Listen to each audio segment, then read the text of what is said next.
Bonjour à toutes et à tous, je suis le docteur Antoine Dubois et aujourd'hui nous allons analyser le sujet comment les fruits impactent vos reins, le danger caché et les miracles insoupçonnés. Il y a 3 ans, une dame est entrée dans mon cabinet. Appelons-la Madame Dupont, 67 ans. Elle était en fauteuil roulant, poussée par son fils. Son visage était pâle, presque terreux, et ses jambes étaient enflées comme des poteaux. Elle m'a regardé et m'a dit « Docteur, je veux mourir ». Chaque matin, je me réveille avec tout mon corps enflé. J'ai du mal à respirer. La nuit, l'eau remonte dans mes poumons et je ne peux pas dormir. Je dois empiler 3 oreillers et dormir à moitié assise. Mieux vaut mourir que de vivre ainsi. J'ai eu le cœur brisé en entendant ces mots. Les examens ont révélé une vérité choquante sur la cause des problèmes rénaux de Madame Dupont. Je vais vous en parler plus tard. Mais d'abord, il y a quelque chose que vous devez comprendre. Près de 87% des Français de plus de 60 ans consomment quotidiennement un certain fruit pour leur santé. Des statistiques de l'Association française de néphrologie montrent que personne ne leur a dit que ce fruit rongeait lentement leurs reins. Chaque année, plus de 4700 personnes âgées finissent aux urgences à cause de ce fruit, au bord de l'arrêt cardiaque. Je suis le docteur Antoine Dubois, j'ai 58 ans et je suis néphrologue depuis 30 ans, soignant des patients. Aujourd'hui, pendant 1 heure, je vais vous expliquer précisément les 4 pires fruits qui détruisent vos reins et les 4 fruits miracles qui peuvent ressusciter vos reins mourants. Pas besoin de médicaments coûteux, ni de dépenser un centime. Ce que vous avez chez vous suffit. Mais avant cela, il y a quelque chose que je dois absolument vous dire. Notre génération a beaucoup souffert. Nous avons connu des périodes difficiles et nous avons travaillé sans relâche pour élever nos enfants. Notre santé est toujours passée après. Je m'en occuperai plus tard, je suis trop occupé maintenant. C'est ainsi que nous avons vécu pendant 30 ou 40 ans. C'est pourquoi vos reins souffrent aujourd'hui. Ce n'est pas de votre faute. C'est la faute de ceux qui auraient dû vous informer à l'avance. Les médecins. Moi y compris. Savez-vous combien de temps est alloué à un patient dans un cabinet médical? 12 minutes. En 12 minutes, il faut écouter les symptômes, faire des examens, rédiger une ordonnance, appeler le patient suivant. Il n'y a pas le temps d'expliquer quels fruits ne pas manger. C'est pourquoi personne ne vous en a parlé. Mais aujourd'hui, c'est différent. Je vais vous consacrer 1 heure. Je vais vous transmettre tout ce que j'ai appris en 30 ans. Pour être honnête, j'ai 58 ans. Je m'inquiète aussi pour mes reins. Il y a 3 ans, j'ai fait un bilan de santé et mon taux de créatinine était de 1,2, la limite supérieure de la normale. En tant que médecin, j'ai été choqué. Depuis, je fais attention. Je ne mange pas de melon. Je ne bois pas de jus d'orange. À la place, je mange des myrtilles, du chou. Actuellement, ma créatinine est de 0,9. Elle est revenue dans la fourchette normale. Je l'ai expérimenté moi-même, donc je sais que ça marche. Vous pouvez le faire aussi. D'abord, il faut briser les 3 mensonges auxquels vous croyez. Premier mensonge, tous les fruits sont bons pour la santé. Non, c'est faux. La teneur en potassium varie énormément d'un fruit à l'autre. Certains fruits sont un élixir pour les reins, d'autres sont un poison. Même pour un même fruit, la façon de le consommer peut en faire un médicament ou un poison. Si vous ne faites pas la distinction, les fruits que vous mangez pour votre santé pourraient en fait endommager vos reins. Deuxième mensonge, il est normal d'avoir de mauvais reins en vieillissant. Non, c'est faux. Ce n'est pas normal, c'est fréquent. Normal et fréquent sont des mots complètement différents. Ce n'est pas parce que les accidents de la route sont fréquents qu'ils sont normaux. On peut les prévenir et les éviter. Il en va de même pour les reins. Il y a une raison pour laquelle notre génération a des problèmes rénaux. Nous avons trop souffert quand nous étions jeunes. Nous n'avons pas mangé correctement. Nous n'avons pas bu assez d'eau. Nous n'avons pas pu aller aux toilettes aussi souvent que nous l'aurions voulu à cause du travail. Tout cela s'est accumulé dans nos reins. Mais est-ce votre faute? Non. Vous avez vécu ainsi pour survivre, pour nourrir votre famille, pour élever vos enfants. Si vos reins ne sont pas en forme aujourd'hui, c'est la preuve que vous avez travaillé dur. Mais maintenant, vous pouvez vous reposer un peu. C'est le moment de prendre soin de vous. Troisième mensonge, si les reins sont endommagés, la dialyse est la seule option. Non, c'est faux.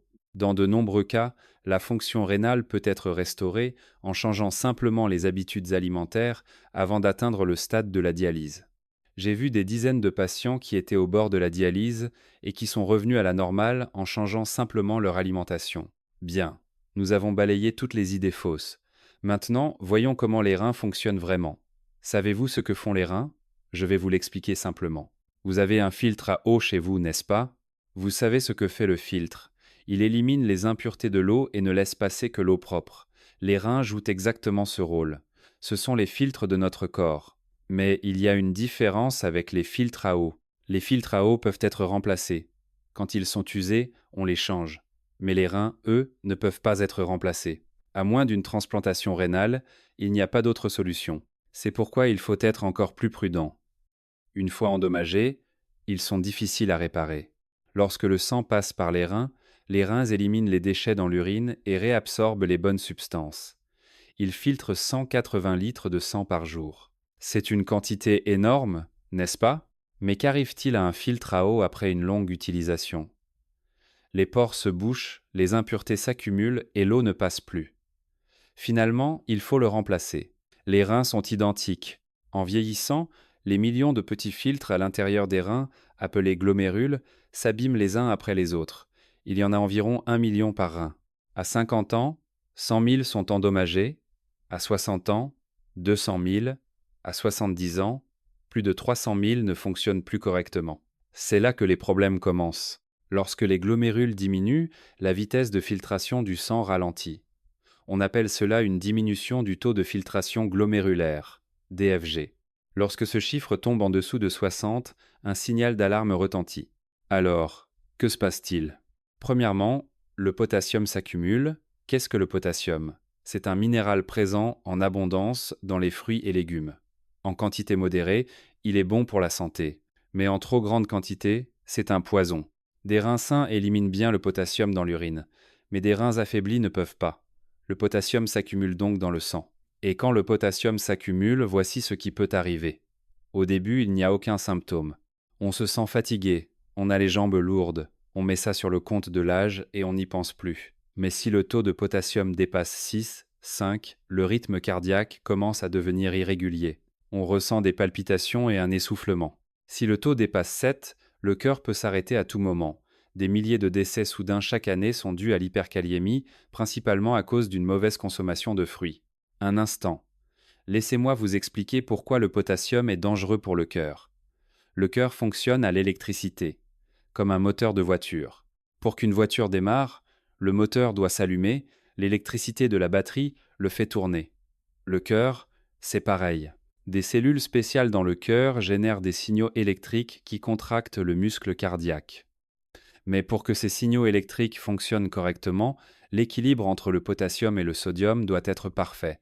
Si le potassium est trop élevé, les signaux électriques deviennent chaotiques. C'est comme si la tension de la batterie d'une voiture devenait trop élevée et faisait sauter un fusible. Que se passe-t-il si le système électrique du cœur tombe en panne? Le cœur commence à battre irrégulièrement. Il bat vite, puis ralentit soudainement, puis s'accélère. C'est ce qu'on appelle une arythmie. Si l'arythmie s'aggrave, le cœur ne peut plus pomper le sang correctement. Le sang qui va au cerveau diminue, ce qui provoque des vertiges et de la confusion. Et puis, le cœur peut s'arrêter complètement. C'est effrayant, mais c'est la vérité.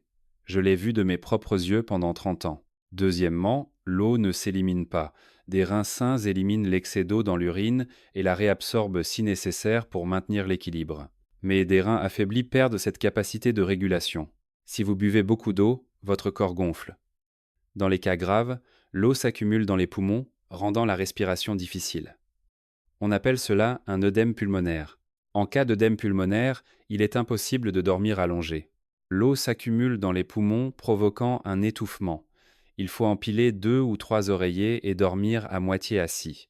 Vous vous souvenez de Madame Dupont dont je vous ai parlé au début? Elle était exactement dans cet état. Elle dormait assise toutes les nuits, pendant 3 ans. Troisièmement, les toxines s'accumulent. Notre corps décompose quotidiennement les protéines pour produire de l'énergie. Ce processus génère des déchets comme l'urée et la créatinine. Des reins sains les filtrent et les éliminent, mais des reins affaiblis ne le peuvent pas. Le sang devient visqueux et les toxines s'accumulent. C'est ce qu'on appelle l'urémie. Si l'urémie s'aggrave, elle provoque des nausées, une odeur d'ammoniac dans la bouche, des démangeaisons cutanées et de la confusion mentale. Dans cet état, manger des fruits riches en potassium, c'est comme jeter une bombe sur des reins déjà affaiblis. Mais, à l'inverse, il existe aussi des fruits qui peuvent sauver les reins. Des fruits faibles en potassium et riches en substances qui protègent les reins. Je vous en parlerai plus tard. Il faut d'abord savoir ce qu'il faut éviter. Alors, vous comprenez maintenant pourquoi le choix des fruits est si important, n'est-ce pas? Ah, et avant que j'oublie, je vais vous révéler un secret spécial à la fin. C'est une méthode de consommation des fruits qui doublera leur efficacité. Restez jusqu'au bout pour le découvrir. Voici les 4 pires fruits à arrêter de consommer immédiatement. Prenez un stylo ou notez-les en commentaire, c'est important. Ux, le melon cantaloupe ou gallia. En France, le melon est un fruit très apprécié en été, rafraîchissant, sucré et désaltérant. On aime le partager avec les petits-enfants, c'est un moment de bonheur. Mais le melon, pour des reins affaiblis après 60 ans, est comme une torture aquatique. Pourquoi? Parce qu'il est composé à plus de 90% d'eau. Une seule tranche de melon équivaut à boire un demi-verre d'eau. Et comme le melon est délicieux, on ne s'arrête jamais à une seule tranche, n'est-ce pas? On en mange 2, 3, et soudain, on a consommé un demi-melon.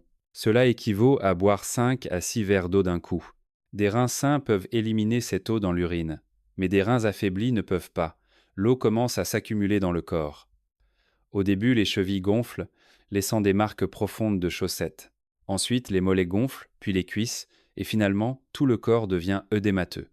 Dans les cas graves, le visage gonfle et les paupières deviennent lourdes.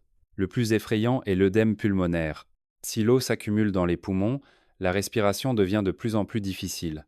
Monter des escaliers essouffle, et même marcher un peu fait halter. La nuit, c'est pire. L'eau s'accumule dans les poumons et coupe la respiration. Laissez-moi vous raconter un cas réel. L'été dernier, j'ai soigné Madame Martin, 71 ans. Elle s'est réveillée un matin avec une grave difficulté respiratoire. Assise ou debout, elle avait du mal à respirer et a dû appeler les urgences. Quand elle est arrivée à l'hôpital, sa saturation en oxygène était tombée à 80%, la normale étant supérieure à 95%. Nous avons dû lui administrer de l'oxygène d'urgence et des diurétiques. Heureusement, sa vie a été sauvée, mais elle a dû rester en soins intensifs pendant 2 jours. En cherchant la cause, nous avons découvert qu'elle consommait un demi-melon par jour depuis une semaine. Son fils lui en achetait tous les jours, pensant que c'était bon pour elle en été.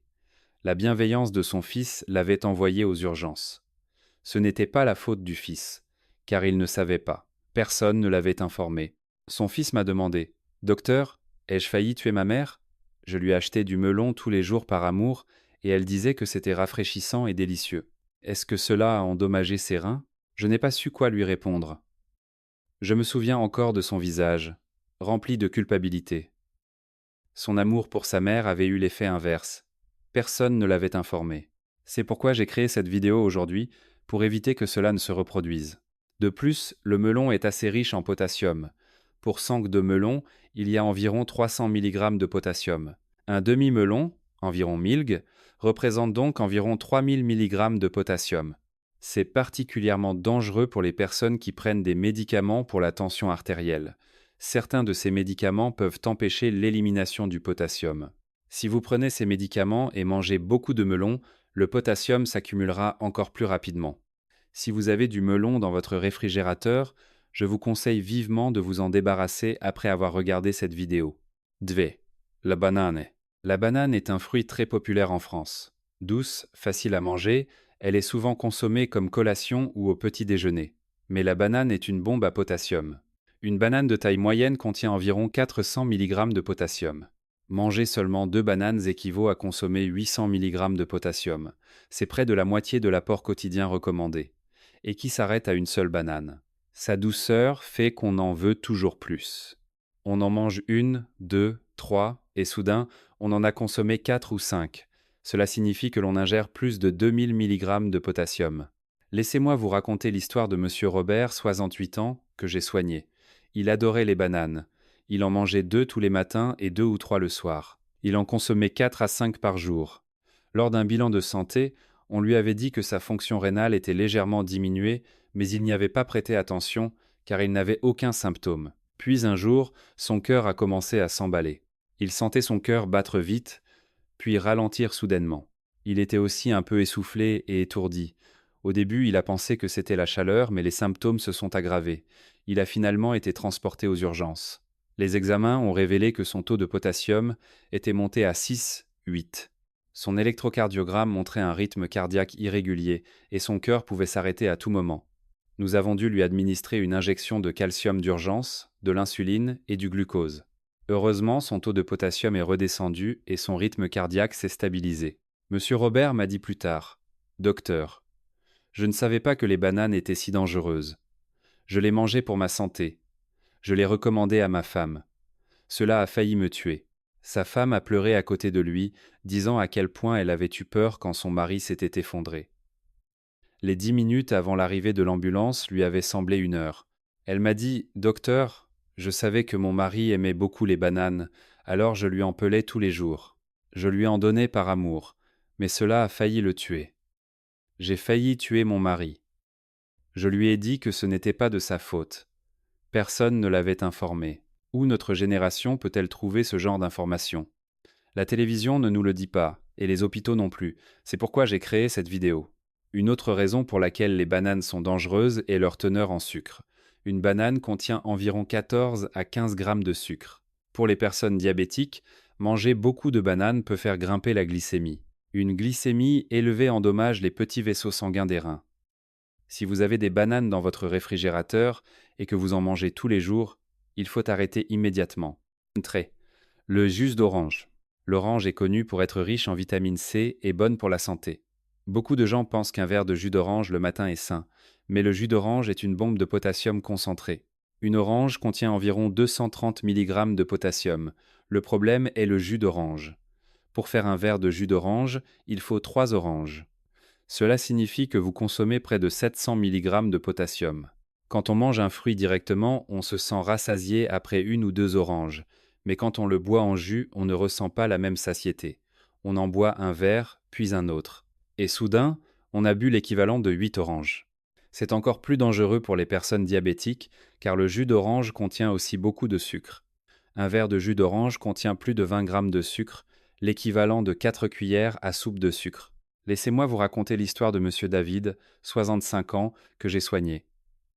Il avait été diagnostiqué diabétique il y a 10 ans. Il faisait de l'exercice et surveillait son alimentation pour contrôler sa glycémie. Mais il avait entendu dire que la vitamine C était bonne pour le diabète, alors il avait commencé à boire une bouteille de jus d'orange commercial, 500 ml, tous les matins. Les premiers mois, tout allait bien.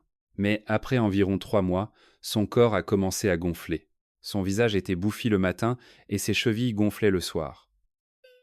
Lors d'un bilan de santé, son taux de créatinine était monté à 2, 3. 6 mois plus tôt, il était à 1, 3. En un an, son taux avait presque doublé. Je lui ai dit d'arrêter immédiatement le jus d'orange. Il l'a fait. 3 mois plus tard, ses examens ont montré que son taux de créatinine était légèrement redescendu à 2, 0. Heureusement, la situation ne s'est pas aggravée. Mais les reins déjà endommagés ne se sont pas complètement rétablis. Aujourd'hui encore, M. David fait des contrôles réguliers tous les 6 mois pour vérifier sa fonction rénale. Un verre de jus d'orange peut être votre ticket pour la dialyse. 4. Le kiwi. Le kiwi est riche en vitamine C et en fibres alimentaires et est connu pour être bon contre la constipation. C'est pourquoi de nombreuses personnes âgées le mangent en smoothie le matin. Mais le kiwi est une bombe de potassium concentré. Un kiwi contient environ 310 mg de potassium. 2 kiwis représentent 620 mg de potassium. Mais quand on fait un smoothie avec des kiwis, on en met généralement 3 ou 4. Cela signifie que l'on ingère plus de 900 à 1200 mg de potassium. Le plus dangereux est l'association du kiwi avec certains médicaments pour la tension artérielle. Il existe des médicaments appelés inhibiteurs de l'enzyme de conversion de l'angiotensine, IS, ou bloqueurs des récepteurs de l'angiotensine, AR. Les noms sont compliqués, n'est-ce pas? Pour simplifier, ce sont des médicaments dont le nom se termine par pril, comme enalapril, lisinopril, ou sartan, comme losartan, valsartan. Ces médicaments empêchent l'élimination du potassium dans l'urine. Ce sont de bons médicaments en soi, efficaces pour contrôler la tension artérielle. Mais ils peuvent poser problème s'ils sont pris avec des fruits riches en potassium. Si vous prenez ces médicaments et mangez beaucoup de kiwis, le potassium s'accumulera rapidement. Laissez-moi vous raconter l'histoire de Madame Léa, 70 ans, que j'ai soignée. Elle prenait des médicaments pour l'hypertension depuis 15 ans et sa tension était bien contrôlée. Mais sa constipation s'étant aggravée, elle avait entendu dire que le kiwi était bon. Elle a donc commencé à faire un smoothie avec 3 kiwis tous les matins. Les premiers mois, tout allait bien. Sa constipation s'était améliorée et elle se sentait en meilleure santé. Mais, après environ 3 mois, ses bras et ses jambes ont commencé à s'affaiblir. Ses muscles des jambes étaient particulièrement faibles et elle avait du mal à monter les escaliers. Elle a pensé que c'était simplement l'âge. Puis un jour, elle a ressenti une oppression thoracique soudaine et un essoufflement. Son cœur semblait battre irrégulièrement. Elle a eu des sueurs froides. Sa famille a appelé les urgences et elle a été transportée à l'hôpital. Les examens ont révélé que son taux de potassium était monté à 7,1. C'était un niveau potentiellement mortel. Elle a été transférée d'urgence en soins intensifs. Nous lui avons administré une injection de calcium, de l'insuline et du glucose, ainsi que des diurétiques. Heureusement, son taux de potassium est redescendu lentement et son rythme cardiaque s'est stabilisé. Elle a dû rester en soins intensifs pendant 2 jours. Aujourd'hui encore, Madame Léa dit qu'elle a peur en se remémorant cet événement. Si elle était arrivée un peu plus tard à l'hôpital, son cœur aurait pu s'arrêter. Le kiwi et les médicaments pour la tension artérielle sont une combinaison mortelle. Cette combinaison peut vous envoyer aux urgences. Maintenant que vous avez écouté tout cela, ouvrez la porte de votre réfrigérateur et vérifiez melon, banane, orange, surtout en jus, kiwi. Si vous avez ces 4 fruits, vous devez vous en débarrasser dès aujourd'hui. Arrêtez un instant, allez vérifier votre réfrigérateur tout de suite. Avez-vous du melon, des bananes, du jus d'orange, des kiwis? Si oui, écrivez j'en ai en commentaire. Sinon, écrivez je n'en ai pas. Même si vous n'avez rien, écrivez j'ai vérifié. Je lirai tous vos commentaires. Votre détermination me donne de la force. Ensemble, prenons soin de notre santé. Très bien. Maintenant, il est temps de parler d'espoir. Je vais vous révéler les 4 fruits miracles qui peuvent ressusciter vos reins. 1. Les myrtilles. Les myrtilles sont très faibles en potassium. 100 de myrtilles ne contiennent que 17 mg de potassium. C'est le niveau le plus bas parmi les fruits que j'ai mentionnés. Elles sont donc sans danger pour les reins affaiblis. Mais le véritable pouvoir des myrtilles réside dans une substance appelée anthocyanine. Qu'est-ce que l'anthocyanine? Je vais vous l'expliquer simplement. Savez-vous pourquoi les myrtilles sont bleues? Le pigment qui leur donne cette couleur est l'anthocyanine. C'est un puissant antioxydant. Notre corps produit des radicaux libres qui attaquent et endommagent les cellules, comme la rouille qui ronge le fer. Les glomérules rénaux sont particulièrement vulnérables aux radicaux libres. L'anthocyanine élimine ces radicaux libres, protège les glomérules et réduit l'inflammation. En fait, une étude de l'université Tufts aux États-Unis a montré que les personnes qui mangeaient 100 de myrtilles par jour pendant 12 semaines avaient une diminution de 30% des marqueurs d'inflammation. Rénale. Il existe d'autres études. Les myrtilles contiennent également une substance appelée ptérostilbène. Ce composé protège les petits vaisseaux sanguins des reins. Chez les personnes diabétiques, une glycémie élevée endommage les petits vaisseaux sanguins des reins. Le ptérostilbène aide à prévenir ces dommages. Il contribue à la prévention de la néphropathie diabétique. Comment faut-il consommer les myrtilles? Environ 100 jeux par jour est une quantité appropriée. Une myrtille pèse environ 1 g, donc environ 100 myrtilles par jour, soit l'équivalent d'une petite tasse. Il est préférable de les manger 1 heure après le petit déjeuner. Manger à jeun peut provoquer des brûlures d'estomac chez les personnes sensibles. Les myrtilles surgelées conviennent également. Les anthocyanines sont bien conservées dans les myrtilles surgelées. En fait, la congélation suivie d'une décongélation peut même provoquer la rupture des parois cellulaires, ce qui permet une meilleure absorption des anthocyanines. Une chose importante, ne les mélangez pas avec du lait ou du yaourt. Les anthocyanines des myrtilles se lient aux protéines du lait, ce qui réduit leur absorption. Il est préférable de consommer les myrtilles seules ou avec de l'eau. Et lorsque vous les mâchez, mâchez-les au moins 20 fois. Plus vous les mâchez, mieux les anthocyanines sont libérées et absorbées. Madame Sophie, 72 ans, est un exemple de patiente dont la fonction rénale s'est améliorée grâce aux myrtilles. Son taux de créatinine était de 2, 4, ce qui correspond à un stade 3 d'insuffisance rénale chronique. Je lui ai conseillé d'arrêter les fruits riches en potassium et de manger 100 jeux de myrtilles par jour. Elle a suivi mes conseils à la lettre. Elle a arrêté les melons, les bananes, les kiwis et les oranges. À la place, elle mangeait 100 de myrtilles tous les matins. 3 mois plus tard, ses examens ont montré que son taux de créatinine était tombé à 2, 1. 6 mois plus tard, il était tombé à 1, 8. Madame Sophie mange encore des myrtilles tous les jours. Elle en a toujours dans son congélateur. Elle en fait la fierté de ses petits-enfants, leur disant que c'est le secret de grand-mère. 2. Le chou. Le chou n'est pas un fruit, mais c'est un légume encore meilleur que les fruits pour la santé rénale. Le chou est très faible en potassium. Sanges de chou ne contiennent que 170 mg de potassium. De plus, le chou est rempli de substances incroyables qui protègent les reins. Le composant le plus important du chou est le glucosinolate. Ce composé se transforme en sulforaphane dans le corps. Le sulforaphane a une puissante action détoxifiante. Laissez-moi vous l'expliquer simplement. Les reins sont les organes détoxifiants de notre corps, n'est-ce pas? Ils filtrent le sang tous les jours pour éliminer les toxines. Mais si les toxines sont trop nombreuses, les reins s'épuisent. Le sulforaphane active les enzymes détoxifiantes du foie et des reins, aidant ainsi à éliminer les toxines. Cela réduit la charge de travail des reins. Le chou est également riche en vitamine K. La vitamine K est une vitamine impliquée dans la coagulation sanguine, et elle est très importante pour les patients atteints de maladies rénales. Si les reins sont endommagés, le sang ne coagule pas bien, ce qui peut facilement provoquer des saignements. Comment faut-il consommer le chou? La meilleure façon est de le cuire légèrement à la vapeur. Le manger cru permet de conserver davantage de glucosinolate, mais il peut être difficile à digérer. Surtout pour notre génération, manger du chou cru peut provoquer des ballonnements. Il est préférable de le faire blanchir légèrement dans de l'eau bouillante pendant environ 1 minute. Une portion quotidienne d'environ 200 sgé est appropriée, soit environ 4 à 5 feuilles de chou. Lorsque vous mangez du chou, utilisez moins de sauce soja ou de pâte de soja. Trop de sodium est mauvais pour les reins. Il est préférable de le faire revenir légèrement dans de l'huile d'olive ou de l'assaisonner avec du jus de citron. Chez moi, nous faisons blanchir le chou, ajoutons un peu d'huile de sésame et saupoudrons de graines de sésame. C'est parfait pour le palais de notre génération qui a été élevé avec du riz. Vous savez, pour notre génération, un repas n'est pas un repas sans riz. Je ne vous dis pas d'arrêter le riz comme dans les régimes occidentaux. Un demi-bol de riz brun, du chou en accompagnement et une soupe miso. Notre régime alimentaire habituel suffit amplement pour rester en bonne santé. Monsieur Paul, 67 ans, est un patient qui a sauvé ses reins grâce au chou. Son taux de créatinine était de 3,1, ce qui correspond à un stade 4 d'insuffisance rénale chronique.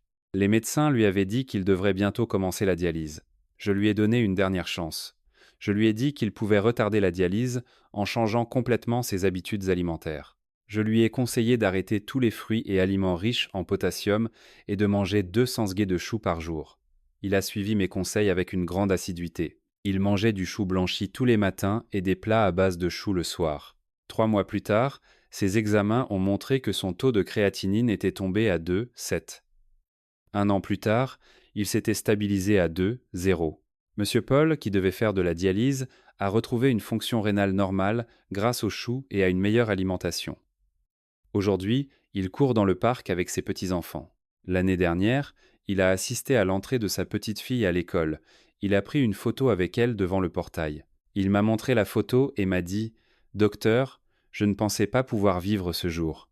Je pensais que je ne pourrais pas assister à l'entrée de ma petite-fille à cause de la dialyse, mais grâce au chou, je suis là. » Sa petite-fille lui a tenu la main en entrant à l'école. Les autres enfants étaient venus avec leurs parents, mais sa petite-fille était venue avec son grand-père. La petite-fille a dit à ses amis « Mon grand-père est le plus cool. » J'ai pleuré à ce moment-là. La petite-fille de Monsieur Paul m'a salué « Merci d'avoir guéri mon grand-père. Quand grand-père est malade, je suis triste. Je suis contente que grand-père ne soit plus malade. » C'étaient les mots d'une enfant de 7 ans. À ce moment-là, j'ai retrouvé le sens de ma vocation de médecin. 3. Les fraises. Les fraises sont faibles en potassium et riches en nutriments protecteurs pour les reins, ce qui en fait un fruit parfait. Sanges de fraises ne contiennent que 153 mg de potassium. C'est un tiers du niveau des melons ou des bananes. Elles sont donc sans danger pour les reins affaiblis. Le composé clé des fraises est l'acide éllagique. L'acide éllagique est un puissant antioxydant qui protège les glomérules rénaux. Si les glomérules sont endommagés, les protéines s'échappent dans l'urine. L'acide éllagique réduit cette inflammation et protège les glomérules. Comment faut-il consommer les fraises? Environ 150 aigues par jour est une quantité appropriée, soit environ 10 fraises de taille moyenne. Il est préférable de les manger 1 heure après le petit déjeuner. Il faut impérativement laver les fraises soigneusement. car des résidus de pesticides peuvent rester à la surface. Voici comment laver les fraises. Rincez-les d'abord doucement sous l'eau courante pendant environ 30 secondes. Ensuite, faites dissoudre une cuillère à soupe de bicarbonate de soude dans de l'eau, faites tremper les fraises pendant 5 minutes, puis rincez-les à nouveau sous l'eau courante. Cela éliminera presque tous les pesticides. Retirez les pédoncules après le lavage. Si vous retirez les pédoncules d'abord, les pesticides pourraient pénétrer par le trou. Il est préférable de manger les fraises seules. Les mélanger avec du lait ou du yaourt réduit l'absorption de l'acide élagique. Évitez aussi la crème fraîche ou le sucre. La douceur naturelle des fraises est suffisante. Madame Isabelle, 73 ans, est une patiente qui a récupéré une fonction rénale saine grâce aux fraises. Son taux de créatinine était de 2,6. Elle avait aussi de la protéinurie. Sa fonction rénale se dégradait progressivement. Je lui ai conseillé de manger 150 eggs de fraises par jour.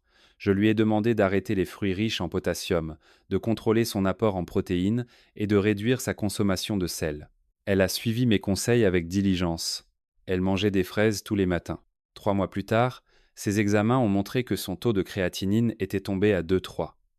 Sa protéinurie avait également diminué de moitié. 6 mois plus tard, sa créatinine était revenue à 2,0 et sa protéinurie était dans la fourchette normale. Madame Isabelle mange encore des fraises tous les jours. En hiver, elle mange des fraises surgelées. 4. Les poivrons.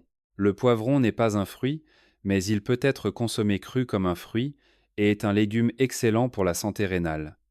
Les poivrons sont faibles en potassium. Sanges de poivron ne contiennent qu'environ 210 mg de potassium. C'est la moitié du niveau des melons ou des bananes. Le plus grand avantage du poivron est qu'il est riche en vitamine C tout en étant faible en potassium. 100 henges de poivron rouge contiennent 190 mg de vitamine C, soit plus du double de l'orange. Mais la teneur en potassium n'est que la moitié de celle de l'orange. C'est un aliment parfait pour obtenir beaucoup de vitamine C avec une faible charge de potassium. Les poivrons sont également riches en bêta-carotène. Le bêta-carotène se transforme en vitamine A dans le corps.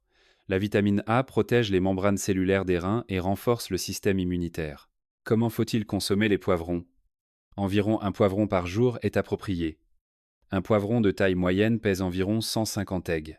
Il existe des poivrons rouges, jaunes et oranges, mais le rouge est le plus riche en vitamine C et en bêta-carotène. Je recommande donc le poivron rouge. Il est préférable de manger le poivron cru, car la cuisson détruit la vitamine C. Il suffit de le laver, de le couper et de le manger tel quel. Il est encore mieux de le consommer avec une cuillère à soupe d'huile d'olive. Le bêta-carotène est une vitamine liposoluble, donc son absorption est améliorée lorsqu'il est consommé avec de l'huile. Monsieur Gérard, 69 ans, est un patient qui a amélioré ses reins grâce au poivron. Il souffrait de diabète et d'hypertension artérielle et son taux de créatinine était de 2,8. C'était le stade précoce de la néphropathie diabétique. Je lui ai conseillé de manger un poivron par jour. Je lui ai demandé de contrôler strictement sa glycémie et sa tension artérielle et d'arrêter les fruits riches en potassium. Il mangeait un poivron rouge tous les jours après son déjeuner. Au début, il a dit que le goût était étrange. Il a dit que le croquant était différent de ce qu'il mangeait d'habitude. Mais après une semaine, il s'y est habitué. Aujourd'hui, il ne peut plus se passer de poivron. 3 mois plus tard, ses examens ont montré que son taux de créatinine était tombé à 2,4. Son contrôle glycémique s'était également amélioré et sa tension artérielle s'était stabilisée. 1 an plus tard, il était revenu à 1,8, proche de la fourchette normale. Voilà, j'ai parlé de tous les fruits et légumes, mais il reste quelque chose d'important. Même les meilleurs fruits peuvent devenir un poison si la méthode de consommation est incorrecte. Voici 5 principes à respecter absolument, je vous les avais promis au début. C'est ça, le secret spécial. 1. Le moment de la consommation. Mangez les fruits impérativement 1 heure après les repas. Si vous les mangez à jeun, les sucres sont absorbés trop rapidement, ce qui fait grimper la glycémie. Les personnes diabétiques, en particulier, ne doivent pas manger de fruits à jeun. Et ne mangez pas de fruits après 19 heures. Manger des fruits tard le soir fait que les sucres se transforment en graisse et que l'eau s'accumule dans le corps, ce qui provoque des gonflements le matin. De plus, la fonction rénale diminue la nuit, ce qui rend l'élimination du potassium plus difficile. Y a-t-il des personnes qui mangent des fruits en regardant la télévision le soir? Manger du melon devant un film ou des bananes devant un match de football. Je le faisais aussi avant. Mais plus maintenant. Après 19, je ne bois que de l'eau, et même ça, en petite quantité. Il est plus sûr de manger des fruits après le petit déjeuner ou le déjeuner. 2. La quantité quotidienne. Même les bons fruits sont nocifs si vous en mangez trop. 100 g de myrtilles par jour, 150 aigues de fraises par jour, 200 g de choux par jour, un poivron par jour. Ne dépassez jamais ces quantités. En manger plus ne signifie pas que l'effet sera meilleur. Cela pourrait plutôt entraîner une accumulation de potassium ou un excès de sucre. 3. Ne mangez pas tout en une seule fois, divisez en 2 portions. Par exemple, ne mangez pas les 100 g de myrtilles le matin. Divisez-les en 50 aigues le matin et 50 aigues après le déjeuner. Cela évite que le sucre et le potassium n'arrivent en même temps, ce qui réduit la charge sur les reins. 4. Ne mélangez jamais avec du lait ou du yaourt. Les antioxydants des fruits se lient aux protéines du lait, ce qui réduit leur absorption. Consommez les myrtilles et les fraises seules ou avec de l'eau. Si vous les mélangez avec du lait ou du yaourt, leur efficacité est réduite de moitié. 5. Mâchez au moins 30 fois. Si vous avalez les fruits trop vite, les nutriments ne sont pas correctement absorbés. Plus vous mâchez, plus les parois cellulaires se rompent et libèrent les antioxydants. En les mélangeant à la salive, la digestion est meilleure et l'absorption est augmentée. 30 fois peut sembler beaucoup, mais en mangeant lentement et en savourant, vous mâcherez naturellement plus de 30 fois. Veuillez respecter ces 5 principes. Respecter ou non ces principes fait toute la différence en termes d'efficacité. Il y a une mise en garde importante. Les fruits et légumes dont j'ai parlé aujourd'hui ne conviennent pas à tout le monde. Dans les cas suivants, vous devez impérativement consulter votre médecin traitant. Premièrement, les personnes atteintes d'insuffisance rénale chronique de stade 4 ou 5.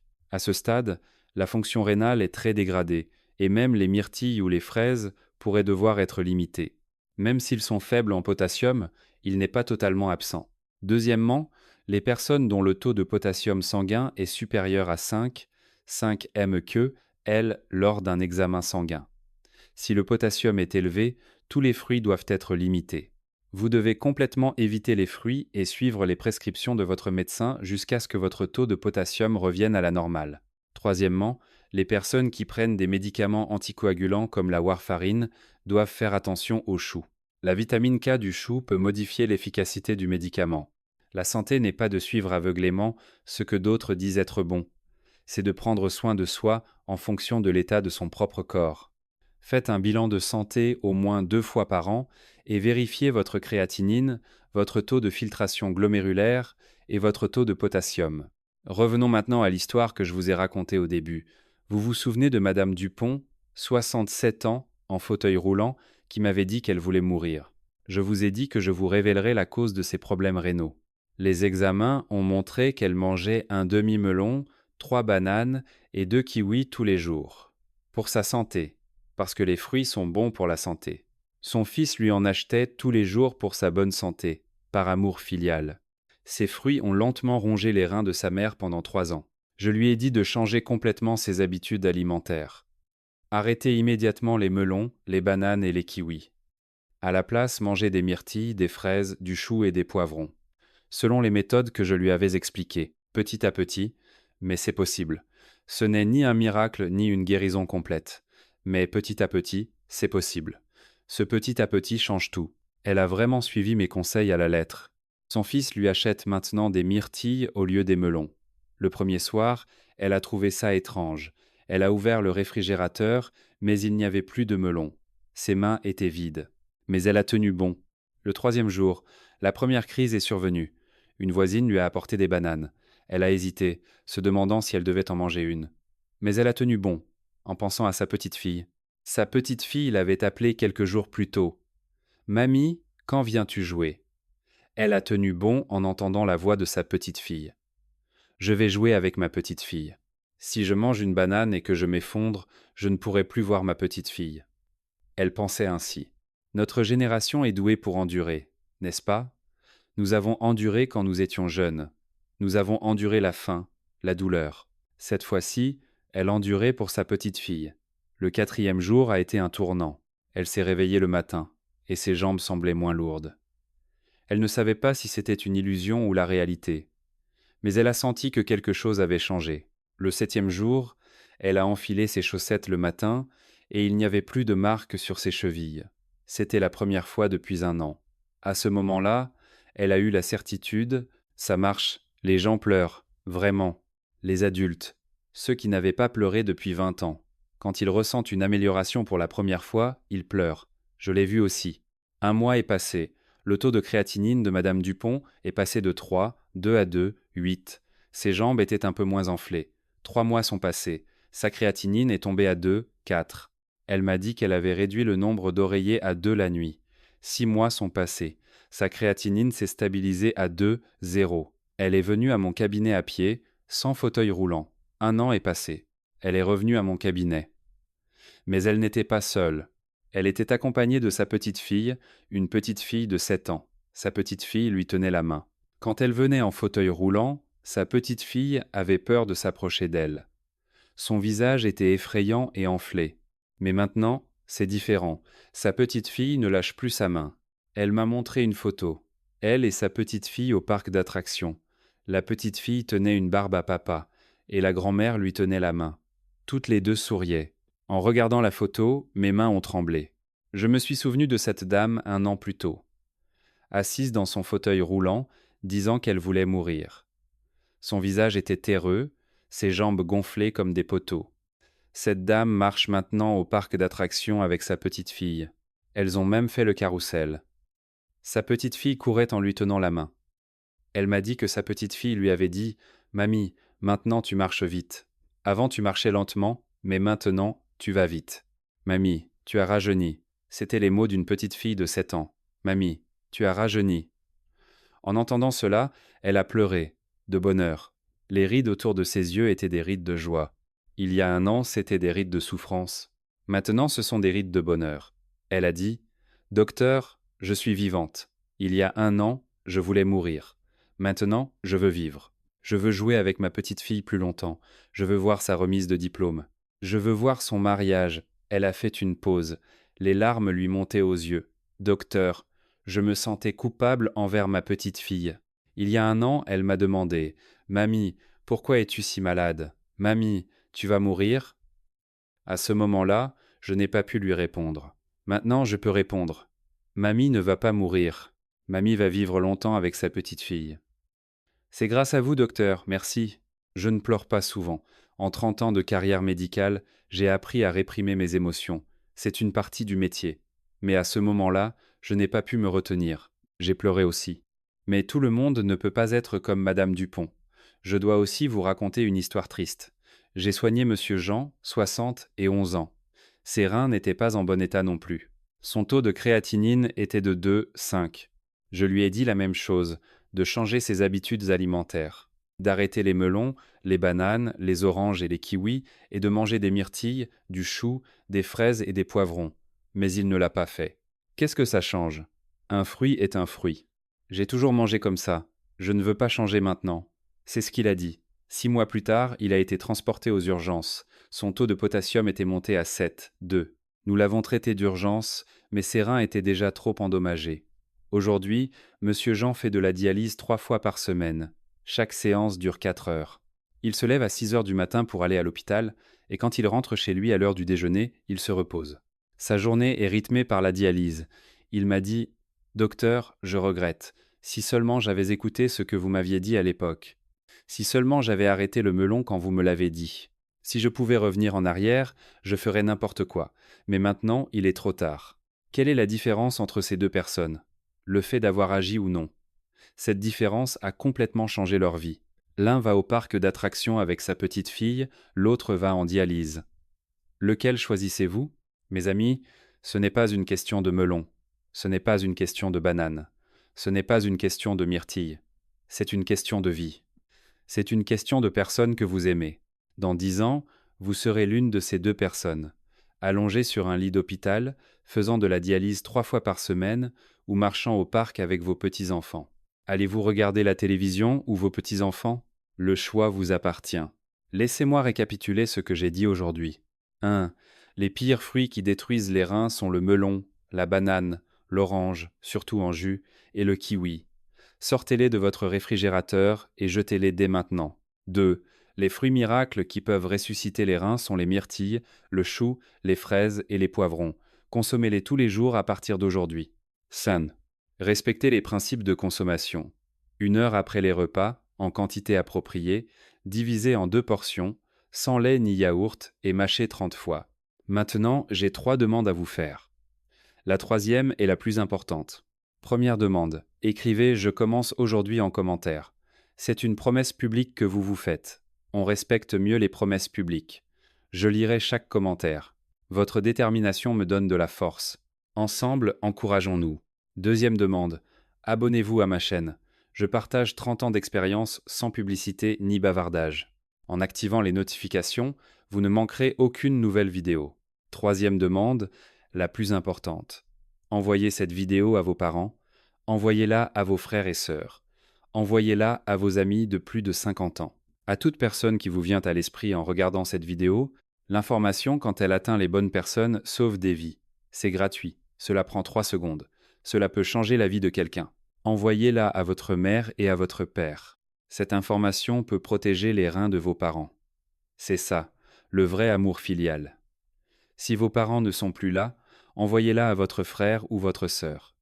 À vos amis, partagez-la dans vos groupes de discussion d'anciens élèves. Notre génération doit prendre soin les uns des autres. Les jeunes ne s'intéressent pas à ce genre de choses. Nous devons nous entraider. Un seul de vos clics peut changer la vie de quelqu'un. Cela peut leur permettre d'aller au parc d'attractions avec leurs petits-enfants au lieu d'aller en dialyse. Je suis le docteur Antoine Dubois. J'ai 58 ans. J'ai soigné des gens pendant 30 ans. Et je crois en une chose. Il n'est jamais trop tôt ni trop tard pour prendre soin de sa santé. Vos reins, c'est vous. Prenez soin de vous. Ensemble, prenons soin de notre santé. À bientôt dans la prochaine vidéo.